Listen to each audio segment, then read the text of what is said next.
VBS ఎన్ని రోజులు ఉంది ఇంకా? లేదు, ఒక రోజు లేదు. మార్నింగ్ అయిపోయింది, ఇంకా ఆఫ్టర్నూన్ అయిపోతే అయిపోయింది కదా. మరి కాబట్టి పిల్లలు మాట్లాడద్దు. కాబట్టి ఈరోజు లాస్ట్ రోజు VBS కదా. కాబట్టి మనం ఏం చేయాలి? దేవుని సన్నిధిలో చక్కగా వినాలి, చక్కగా నేర్చుకోవాలి. మళ్ళీ పాటలు పాడంతా అంకుల్ వాళ్ళు ఉంటారు కదా. ఉంటారా అంకుల్ వాళ్ళు? ఉంటారా? ఉంటారు. కాబట్టి చక్కగా నేర్చుకోండి. కన్నా ప్రార్థన చేసుకున్నామా? చేసుకున్నామా? ప్రార్థన చేసుకున్నా మోకరించండి. ప్రార్థన అంటే ఏం చేయాలి? ఫస్ట్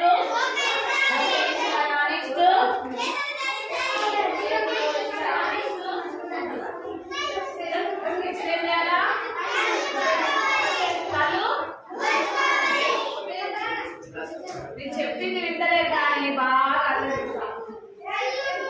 కళ్ళు మూసుకోండి. కళ్ళు మూసుకోండి, చేతులు జోడించి మూసుకోండి. పలికిస్తా పలకండి. యేసు ప్రభువా నన్ను VBS కు తీసుకొచ్చినందుకై వందనములు. యేసు ప్రభువా నేను నీ బిడ్డగా నన్ను ప్రేమించినందుకై నేను నిన్ను స్మరిస్తున్నాను, నిన్ను ఆరాధిస్తున్నాను. నా పట్ల మీరు ఉద్దేశంతో ఉన్నందుకై నిన్ను స్తుతిస్తూ ఆరాధిస్తున్నాను తండ్రి. ఆమేన్. నేను చేస్తానన్నా నేను ఉండాలి. ప్రేమలేసుకోవా మా చిన్న బిడ్డలు ప్రేమించి మరి VBS తీసుకొని వచ్చి దేవాలయ నాలుగు సహాయపడుతూ వచ్చినందుకు నాచుకుంటారు. ఇది నాకు కూడా మరి ఉదయకాలం నుంచి ఇంతవరకు సాంఘిక యాక్షన్స్ లో ఎంతో సంతోషంగా మయపరుస్తూ వచ్చారు. వారి నోటితో, వారి కాళ్ళతో, వారి చేతులతో ఆరాధిస్తూ వచ్చినట్టే నాచుకుంటారు. వారి ద్వారా కూడా బిడ్డతో మీరు మాట్లాడమని ప్రార్థిస్తూ మేము స్థుతిస్తూ ఆ యొక్క నీ దాసాన్ని కూడా బలహీనరాలి, శక్తిహీనరాలి మీ శక్తి నుంచి, మీ బలం నుంచి దేవా మీరు వాడుకోమని ప్రార్థిస్తున్నా. మీరు శివ రక్తంతో కడిపోవాలని శుద్ధీకరించి ఇష్టమైన పాత్రగా, యోగ్యమైన పాత్రగా ప్రభావ మీరు ఇచ్చి వాడుకుంటారని నమ్ముతూ స్థుతిస్తూ యేసయ్య పరిశుద్ధ నామమున ప్రార్థిస్తున్నాం తండ్రి. పిల్లలు కూర్చోండి, కూర్చోండి. పిల్లలు మీకు కథ అంటే ఇష్టమేనా? ఇష్టమా లేదా? కథ అన్న వాళ్ళంతా ఇష్టమైతే చేతులు కట్టుకొని కూర్చోండి. కథ అయిపోతే నేను క్లాసెస్ వెళ్తాను కదా, అప్పుడు చేతులు ఆడించవచ్చు. అక్కడ పిల్లల్ని కూర్చోండి. రండి, పిల్లల సౌండ్ వస్తుంది కదా. అన్నా కట్ అయిపోయినాక మనకు క్లాసెస్కి వెళ్తాం కదా. ఎక్కడికి వెళ్తాం? క్లాసెస్. అప్పుడు ఆంటీ వాళ్ళు మీకు ఏమిస్తారు? డ్రాయింగ్ ఇచ్చినప్పుడు చేతులు ఆడించవచ్చు బాగా కదా. పిల్లలు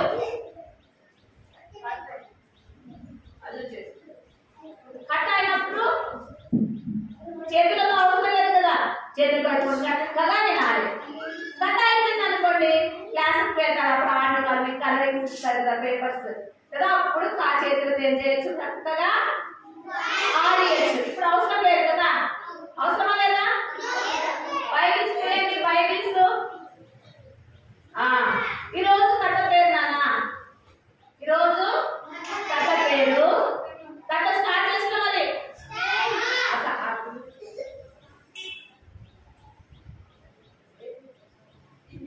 కథ పేరు గుడ్డి భిక్షగాడు. ఎవరమ్మా?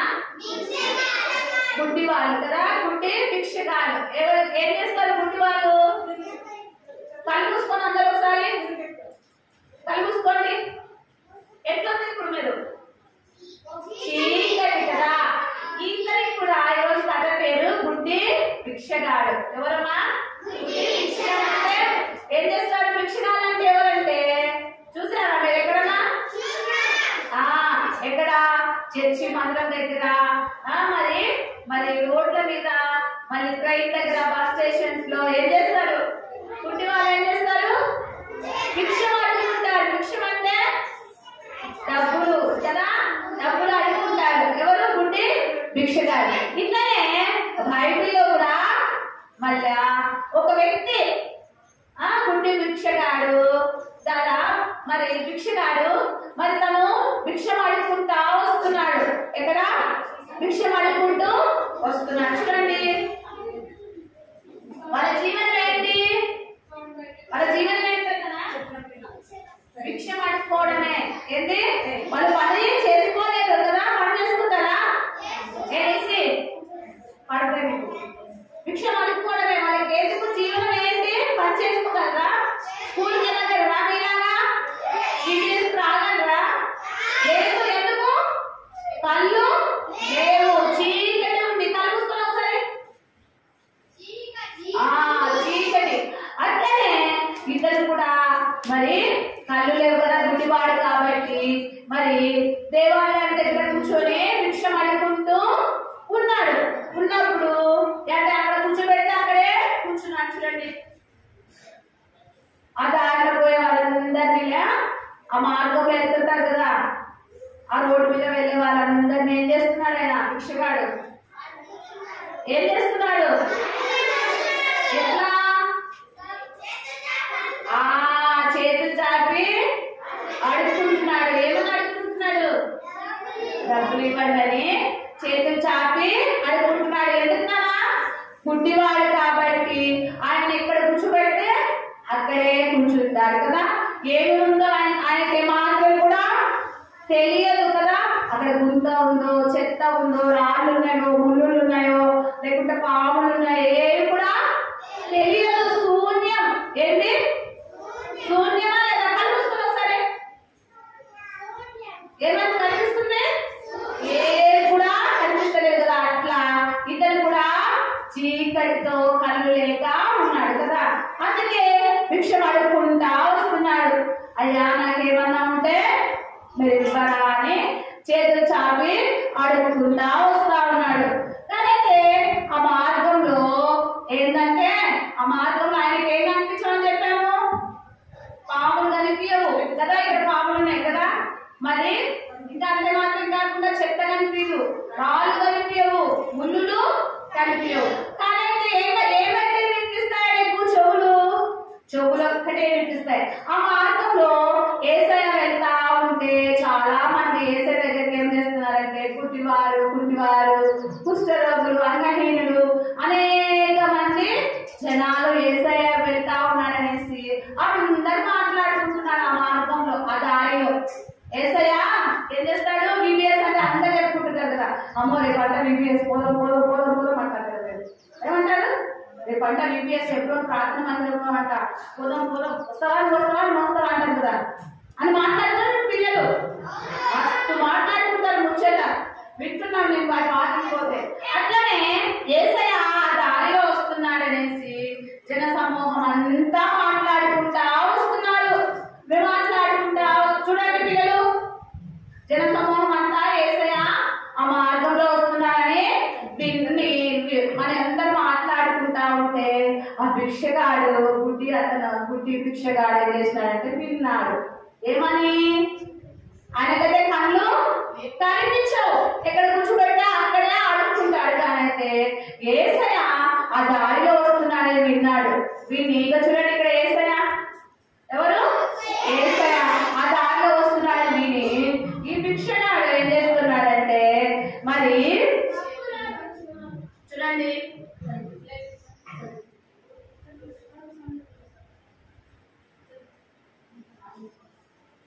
చూడండి చక్కగా యేసు ప్రభు శిష్యులు ఆ దారిలో వెళ్తా ఉన్నారు.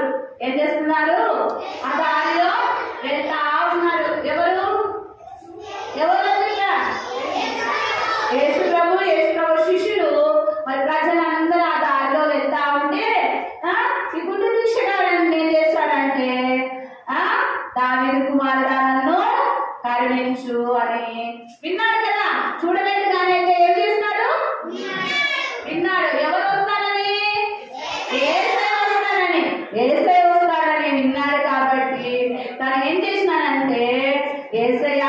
ఎంతో మంది కుష్ఠరోగులు బాగా చేస్తున్నాడు. మరి చెవులు లేని వారికి చెవులు ఇస్తున్నాడు. చనిపోయిన లాజరును లేపినాడు. ఇవన్నీ విన్నాడు కాబట్టి నేను కూడా ఏం చేయాలి? ఆ యేసయ్య వస్తున్నాడు, అందరు చెప్పుకుంటున్నారు కాబట్టి నేను కూడా ఏం చేస్తా అంటే నేను యేసయ్యకు నేను ఒక మాట అడుగుతాను అనేసి తను గట్టిగా దావీదు కుమారుడా నన్ను కరుణించు, దావీదు కుమారుడా నన్ను కరుణించు, దావీదు కుమారుడా నన్ను కరుణించని గట్టిగా కేకలు వేస్తా ఉన్నాడు. ఏం చేస్తున్నాడు? గట్టిగా కేకలు వేస్తా ఉన్నారు. ఇద్దరు నిస్తులు మాట్లాడుతుంటారు. మీరు రేపు అడుగుతాను క్వశ్చన్స్. ఏదంట గట్టిగా కేకలు వేస్తా ఉన్నారు. వేస్తా ఉంటే ఎందుకు కేకలు వేస్తున్నాడు? నన్ను యేసయ్య నా గుడితనాన్ని బాగు చేస్తాడని తను ఎరిగి గట్టిగా కేకలు వేస్తా ఉన్నాడు. వేస్తా ఉంటే ఒక వ్యక్తి ఏం చేస్తున్నాడు? గుడ్డివాడా నోరు మూసుకో. ఏమంటున్నాడు? నోరు మూసుకో. చేసి చూపిస్తున్నాడు. కనిపిస్తున్నారు కదా? ఏమంటున్నాడు? నోరు మూసుకో. ఏమంటున్నాడు? నోరు మూసుకో అంటున్నాడు. గుడ్డి భిక్షగాడు ఇక్కడ ఉన్నాడు. గట్టిగా ఇక్కడ యేసయ్య ఉన్నాడు. ఈయన ఏం చేస్తున్నాడు? నోరు మూసుకో అని కోపంతో అంటున్నాడు. అన్నప్పటికీ ఈ గుడ్డి భిక్షగాడు ఏమాత్రం కూడా భయపడకుండా దావీదు కుమారుడా నన్ను కరుణించు, దావీదు కుమారుడా నన్ను బాగు చేయి అనేసి గట్టిగా అరుస్తా వచ్చాడు. అరుస్తా వచ్చినప్పుడు కేక వేస్తా వస్తున్నాడు. ఏం చేస్తున్నాడు? కేక వేస్తా ఉన్నాడు.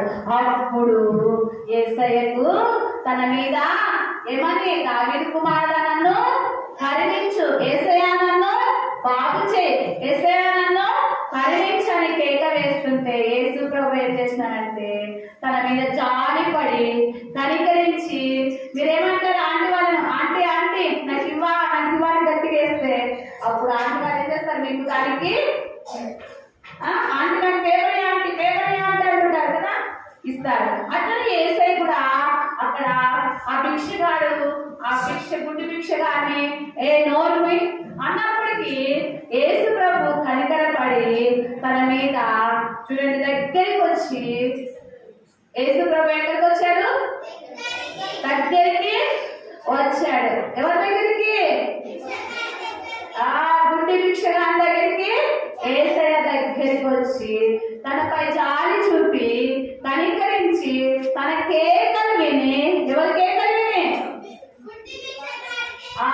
గుడ్డి భిక్షగాని కేకలు విని దేవుడు కరుణించి తనకున్న గుడ్డితనాన్ని, తనకున్న భిక్షను అడుగుతున్న దాని నుంచి దేవుడు జాలిపడి తనను ఏం చేస్తాడు? దేవుడు బాగు చేస్తాడు, స్వస్థపరుస్తాడు. గుడ్డి కళ్ళు ఉండేది బాగైపోయి కళ్ళు చూపు పొంది తను నీలాగా నాలాగా ఉన్నారు కదా వాళ్ళలాగా నడిచి వెళ్తాడు. ఎందుకు ఈ కార్యం దేవుడు చేశాడంటే ఏమాత్రం తన కళ్ళు లేనప్పటికీ భిక్షం అనుకుంటున్నప్పటికీ యేసు ప్రభు విషయంలో తను గట్టిగా కేకలు వేశాడు. యేసయ్య నన్ను కరుణించు, యేసయ్య నన్ను బాగు చేయి, యేసయ్య నన్ను స్వస్థపరచు అని. అందుకే యేసు నామమున స్వస్థత ఉండేది రాయబడుతూ వచ్చింది. యేసు నామంలో ఏముంది? స్వస్థత ఉంది. యేసు నామంలో ధైర్యం నిలబెట్టబడతాయి. యేసు నామంలో అనేక రకాల అద్భుతాలు చేయబడతాయి అన్నట్లుగా ఈ యొక్క భిక్షగాడు కూడా, గుడ్డి భిక్షగాడు కూడా యేసయ్యను కేక వేసినందుకు యేసయ్య ఏం చేసినాడు? జాలి పడ్డాడు. తన యొక్క గుడితనాన్ని దేవుడు తెరిచాడు. తన గుడితనాన్ని ఏం చేసినాడు? తెరిచాడు. తన కళ్ళను ఏం చేసినాడు? తెరిచాడు. చూడండి, తెరిచినప్పుడు తనకి ఏమొచ్చినాయంటే కళ్ళు వచ్చినాయి. ఏమని వచ్చినాయి? చూడండి, కళ్ళు నీలాగా నాలాగా ఏమొచ్చినాయి? అప్పుడు ఎట్టున్నాడు తను? కళ్ళు మూసుకొని ఎట్టున్నాడు? ఫస్ట్ చీకటి కాదు, కళ్ళు మూయబడినాయి. గుడ్డిలో ఎట్టున్నాడు?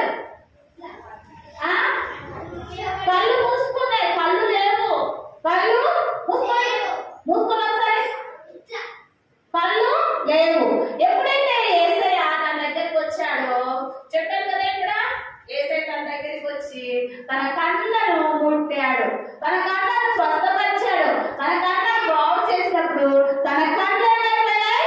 తెరువబడినాయి. చూడండి, కళ్ళు ఏమైపోయాయి? తెరువబడ్డాయి కదా. కళ్ళు తెచ్చుకున్నారు కదా. విన్నారా మీరు? చెప్పండి, కళ్ళు తెచ్చుకున్నారు కదా. తెచ్చుకున్నాడు. ఎవరు చేస్తారు ఈ అద్భుతము? ఎందుకు చేస్తాడు? యేసయ్యా నన్ను కరుణించు అన్నాడు కదా. ఇక్కడ చేసిన బిడ్డలు కూడా మీరు కూడా యేసయ్యా నేను పాపిని, పాపం అనే గుడితనంతో నేను జీవిస్తున్నా. ఏ పాపము? పలకనినంట పలకపోవడం కూడా పాపమే. ఆజ్ఞాతిక్రమమే పాపము. పలకనినా అంటే పలకపోవడం పాపమే. యాక్షన్ చేయడం అంటే యాక్షన్ చేయకపోవడం కూడా పాపమే. స్టోరీ వినాలంటే అట్లా ఒత్తుకుంటా వినకపోవడం కూడా పాపమే. మరి నేను సిద్ధంగా కూర్చొని సాక్షి లోపల పెట్టుకొని బిడ్డలంటే అది కూడా పాపమే కదా. సైడ్ కూర్చొని బిడ్డలు మీరు తర్వాత క్లాస్కి వెళ్ళినాక 2 చేతులతో కలర్స్ వేదుల్లో బిడ్డలంటే కూడా అది కూడా చేస్తుంది ఆజ్ఞాతిక్రమమే. గట్టి పలకాల నేను. ఆజ్ఞాతిక్రమమే పాపము. ఆజ్ఞాతిక్రమమే పాపము. ఇవన్నీ ఎందుకు చేస్తున్నారు? మీలో సాతాను ఉంది. సాతాను ఉండి ఏం చేస్తుందంటే అవి చేయొద్దంటా. మీరు బాగుపడతారు. ఏం చేస్తారు? మీరు కథలు వింటే బాగా అయిపోతారు. సాంగ్స్ నేర్చుకుంటే బాగా అయిపోతారు. మళ్ళీ స్టోరీస్ వినాలి, యాక్షన్ చేస్తే ఏ సైడ్ అవుతారు. కాబట్టి మీరు చేయొద్దండ్రా. సాంగ్స్ చూడరా, స్టోరీ వినొద్దురా. స్టోరీ వినొద్దండి. లేకపోతే సాంగ్స్ చూడండి, లేకపోతే బైబిల్ ఓపెన్ చేసి చదివినట్టు చేయండి, లేకపోతే గిల్లండి, ఇచ్చండి. ఇట్లా ఎవరు చేస్తారు? సాతాను. దేవుడైతే యేసు ప్రభు అయితే మీ దగ్గర ఉండి చక్కగా యాక్షన్ నేర్చుకో, పాటలు నేర్చుకో. మరి లేకపోతే ఆంటీ చెప్పింది కదా ఆ సాక్షి తీయొద్దని చెప్పింది కదా, తీసుకున్నావు. అటు తీయొద్దు, మరి ఆంటీ చూసి అడుస్తుందేమో అని యేసయ్య హృదయంలో ఉండి మరి పని చేస్తా ఉంటాడు. పని చేస్తాడు. ఎందుకు ఈ పని చేస్తున్నారు మీరు? ఇంకా దేవునికి మీరు హృదయము ఇవ్వలేదు కదా. హృదయము ఇవ్వలేదు కాబట్టి సాతానుకు దాసులుగా ఉంటున్నారు. కాబట్టి యేసు ప్రభు సెలవిస్తున్నాడు ఇక్కడ. ఈ యొక్క గుడ్డి భిక్షగాన్ని ఏం చేస్తున్నాడు? దేవుడు తన యొక్క కళ్ళను ఏం చేస్తున్నాడు? బాగు చేస్తున్నాడు, స్వస్థపరిచినాడు కదా. స్వస్థపరిచినప్పుడు తన కళ్ళు ఏమైపోయినాయి? తెరుచుకున్నాయి. అట్లనే యేసు ప్రభువా నువ్వు నా హృదయంలో నుంచి రా, నన్ను నీ బిడ్డగా చేసుకో, నీ కుమారునిగా నన్ను చేసుకో, నీ రక్తంతో నన్ను కడుగు, శుద్ధి చేయంటే యేసయ్య రక్తము మనకు ప్రతి పాపం నుండి మనల్ని పవిత్రులుగా చేస్తుంది. ఇప్పుడు సోప్ ఎట్టుంది? సోప్ ఉంది కదా. అందరు మా పిల్లలంతా నైట్ స్నానం చేసుకున్నారు. చాలా మంది వీడియోస్ వచ్చిన వాళ్ళు నైట్ అంతా స్నానం చేసినారు. మన మార్నింగ్ చేసినారు. ఏంటో చేసినారు? సోప్ కదా. సోప్ చేస్తే వైట్ అయిపోయారు కదా. అట్లనే ఈ యొక్క యేసు ప్రభు యొక్క రక్తము చూడండి. యేసు ప్రభు యొక్క రక్తము కనుక యేసు రక్తము ప్రతి పాపం నుండి మనలను పవిత్రులుగా చేయును. గట్టి పలకాలి. మా చిన్నగా ఉంటది, మీరు గట్టిగా. యేసు రక్తము ప్రతి పాపమును కడిగి పవిత్రపరచును. యేసు రక్తం ఏం చేస్తుందమ్మా? శుద్ధి చేస్తుంది, తెల్లగా చేస్తుంది. అటువంటి చిన్న చిన్న చిలిపి పనులు మరి చేయవద్దని పనులు చేసి ఆ పనులన్నీ చేయకుండా యేసు రక్తంలో నీ పాపాలు కడుక్కున్నావా? యేసయ్యకు నీ హృదయాన్ని ఇచ్చావా? అప్పుడు దేవుడు ఏం చేస్తాడంటే నీ పాపం అనే గుడ్డితనంలో ఉన్న దాన్ని శుద్ధి చేసి ఆయన కుమారునిగా చేసుకొని ఈ లోకంలో నిన్ను దేవుని యొక్క కుమారునిగా జీవించడానికి దేవుడు ఏం చేస్తాడు? సహాయపడతాడు. ఏం చేస్తాడు? అప్పుడు యేసే మిమ్మల్ని పట్టుకొని నడిపించేవాడుగా ఉంటాడు. కాబట్టి యేసు ప్రభువా నా హృదయంలోనికి మీరు రండి, యేసయ్య నా హృదయంలో మీరు నివాసము చేయండి. నా హృదయంలో మీరు ఉంటే నా జీవితంలో ఉన్న చీకటంతా పోయి వెలుగుగా, నా కళ్ళు నా హృదయం గుడిలో పోయి వెలుగుగా చేస్తారు. యేసయ్య అని నమ్మినారనుకో, విశ్వసించినారనుకో, వారిని దేవుడు నడిపించేవాడుగా ఉంటాడు. కాబట్టి మరి పలుకుతారా మీరు? పలుకుతారా? ఇప్పుడు వారికి ఏమి లేవు, కళ్ళు లేవు. ఏం చేస్తున్నాడు తను? భిక్షము అడుగుకుంటా వచ్చాడు. అడుగుకుంటూ వచ్చినప్పుడు మరి ఒక వ్యక్తి ఏమన్నాడు తనని గట్టిగా, దావీదు కుమారుడా నన్ను కరుణించమంటే వాడు ఏమన్నానంటే నోర్మై అనేసి తనను గద్దిస్తా వచ్చాడు. గద్దించినప్పటికీ ఆయన ఏం చేస్తున్నాడు? గట్టిగా కేక వేసినప్పుడు దేవుడు యేసయ్య తన దగ్గరికి వచ్చి తనను స్వస్థపరిచాడు. స్వస్థపరిచాడా లేదా? స్వస్థపరిచాడు. మీరు కూడా అడుగుతారు యేసయ్యను? మోకరించండి, మోకరించండి, మోకాలుంచండి. ఇప్పుడే